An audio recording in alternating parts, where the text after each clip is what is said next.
Okay, to construct a column graph, what we need to do is we need to construct an x and y axis. So our y axis is our vertical axis, and that will have our frequency.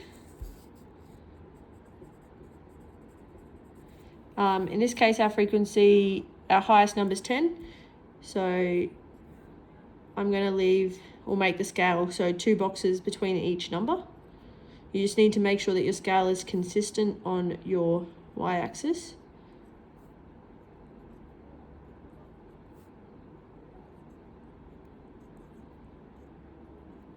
And then you make sure you have your axis title, which I've put as frequency. We then create our x-axis. And the title of that axis is going to be score. You also need a title of the graph. In this case here, I'm just going to put that the title is score as well. Then what we need to do is you leave half a column width at the start. So we're going to leave 1 box.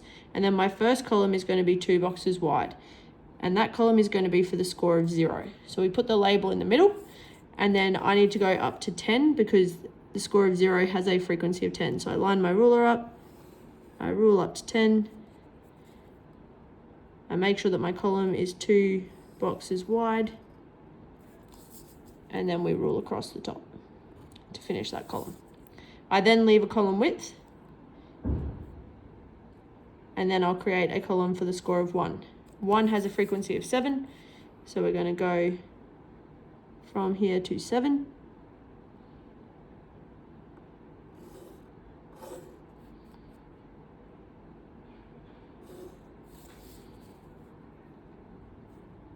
And finish off the column.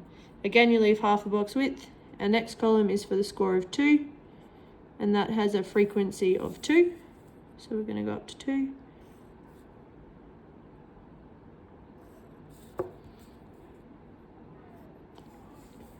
Our next column would be for the score of 3, but it has no data, so we have to leave that one blank. Then our next column, we leave half a gap again, is for the score of 4.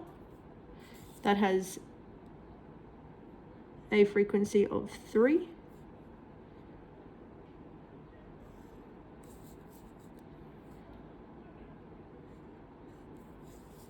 Our score of 5 has a frequency of 8.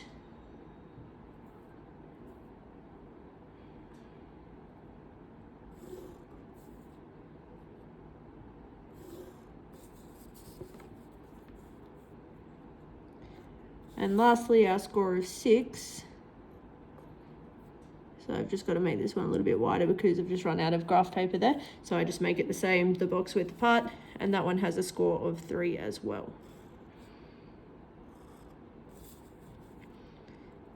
So the key features of that column graph, each of our columns are the same width. So in this case here, I've made them 2 boxes wide. They each have a gap in between, which is half a column width. So in this case, it's 1 box as the gap in between.